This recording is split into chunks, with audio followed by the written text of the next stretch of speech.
China has unveiled what it claims is a 6th generation fighter jet. But what happened to the 5th generation? Where's that? And why should we take China's claims of an advanced super aircraft with a healthy grain of skepticism?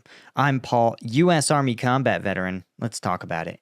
And of course, guys, as always, if you appreciate my coverage, hit that subscribe button. That makes a difference. So this is, I want to point out, from the South China Morning Post, which is a Chinese mouthpiece. Don't kid yourself here. So this is the Chinese propaganda spin on this event. It says, new Chinese fighter jet seen over Chengdu, tacitly confirmed by military, right? The mysterious aircraft, bearing triangular tailless design, sparks speculation that it has cutting-edge stealth and endurance capabilities. The speculation that it has stealth capabilities, right?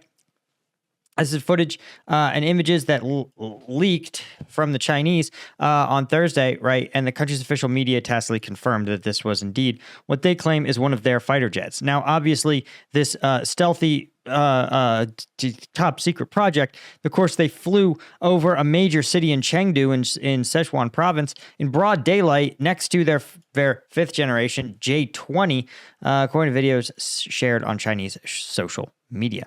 Now, this is sort of like one of those gray area things where, think of it like a soft launch, right? The Chinese want to say, hey, we've got this thing out here. It's bebopping around. And what they want to do is actually create speculation. They want it to look like a big, scary, who knows what it could be type deal. And they're sort of succeeding in it, right? A lot of media outlets are talking about this new fighter jet. But when we look at China's track record of launching new fighter jets, you'll see that there's being able to get a thing in the air is a long way away for China from being able to really produce a functioning 5th generation fighter, let alone a 6th generation fighter. So let's talk about it. But before we do that, I want to mention one thing. If you want to send a present to Vladimir Putin for Christmas, I have just the thing. In fact, you can really let the Russians ring in the new year with a bang by helping out our friends over in the Ukrainian army. When I was in Ukraine last month, we partnered with a bunch of units, actually helped them out, delivered them units. They, in some cases, risked their lives in order to get us to their locations at the front. So we want to help them out, right? So we're doing a fundraiser. The link is in the description, right? This is through UAO. And as always, guys, basically the rule is if an FPV drone is approximately $200. So basically every FPV drone you buy them, you get more patches. So, it's the gift that keeps on giving. Also, one thing I want to point out is if you donate $5,000, we have something that is absolutely wild. This is a bottle of sparkling wine, we legally can't call it champagne, from the Bakhmut Champagne Factory. Now, you may be like, Paul, I thought Bakhmut was destroyed, and it was. But the guys from the 93rd rescued just like 2 or 3 bottles from it. And we have 2 of them available for auction. So, again, this is the last. Literally, here's the video of it being salvaged from the factory, right? So it's kind of a miracle that it was intact at all. But anyway, that's some cool stuff. You should definitely check it out. And the link is in the description. Okay. Sorry, enough about me raving about the champagne. I just thought that was really cool. I don't know. And it was cool to meet the 93rd, the guys who had been defending Bakhmut basically for the entirety of the Battle of Bakhmut. Okay. So here's what I want to place some things in context here. The first off, China's 5th generation fighter, right, was supposed to be the J-35. Now, you may think, Paul, that looks like an F-35, or at least the earlier twin-engine model of it that the U.S. eventually abandoned for a single-engine model, but with Chinese stickers on it. And you'd be correct, right? China's commitment to industrial espionage meant that it basically stole an earlier terabytes, actually, of design data for an earlier version of the F-35, which they then declassified and said, this is now our own medium-weight multi-role stealth fighter, the J-35, right?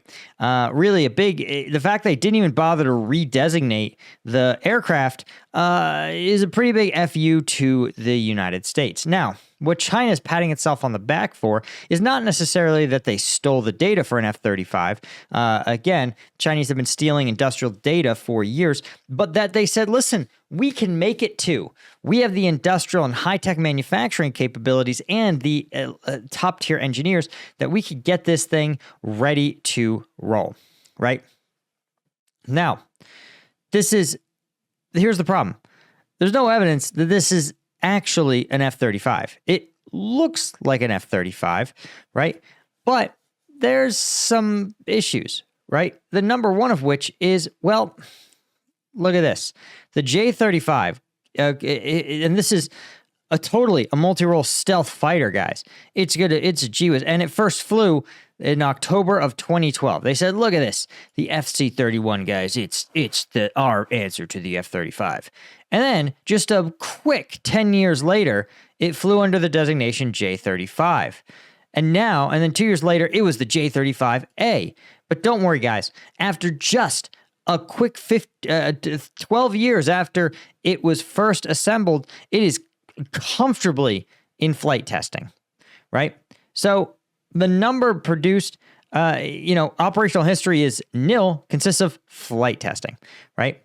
And you can see they're still just test flying these land variants, trying to get them to work. Lo and behold, again, they can't get one fighter to fly, right? Bear this in mind. One fighter still in testing. So the question is this going to have, are they going to be able to produce these at any kind of meaningful scale, right? We've seen this with Russia, where Russia also claims to have gee-whiz super mega weapon fighters.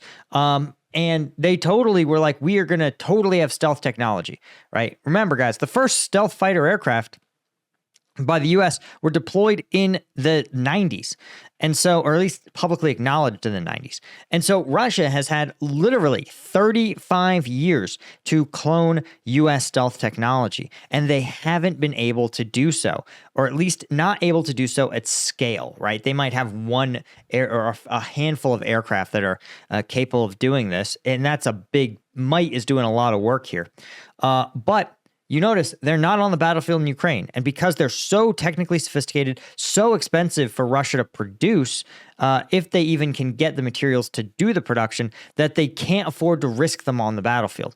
And so this is one of the problems that you run into when you have this kind of super weapon thought process, right? The U.S., at the end of the day, there's a reason that we are 25% of the entire globe's economy.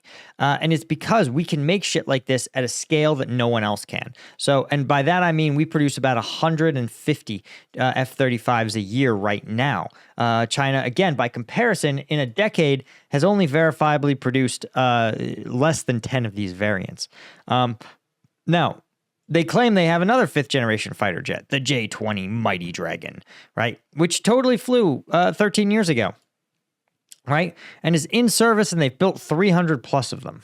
The question is, well, it's not clear that this looks like maybe their answer to like the F-22, and it claims to have a lot of features. It claims to actually have a level of stealth aircraft, but stealth technology, but it's not really clear that that's actually the case. Again, no one really knows what this thing can do, and it may be, but it's clearly a generation before their F-35. So why they think why should we believe that they have somehow leapfrogged over the fifth generation fighter technology? You should be pretty skeptical, right? I don't know what else to tell you. Again, this is something where you should really, really have a huge level of skepticism. And again, in 11 years, they've produced, around the 250th airframe, or the 300th airframe, we'll say, right? In the 13 years since it's been introduced. And that's about 2 years of production for the U.S. production capability. And again, I still maintain a level of skepticism that this will actually be able to perform in the way that it claims it can. So that's why when you see China making these kind of claims, you should put them firmly in the bucket of Chinese propaganda until you get real data, real third-party verifiable information that this thing can do and be what it claims it is. Anyway, guys, that's really all I had. Huge thank you to the folks like Martin Baum, Chris Rossi, Stuart Abel, Daniel Brown, Sergei Zinchenko, Chris Holmes, Chris Gorsuch, Daniel M., Ida Skycall, and all of the Lieutenant Tier members. Couldn't do it without you guys, and I will see you guys in the next one. Cheers.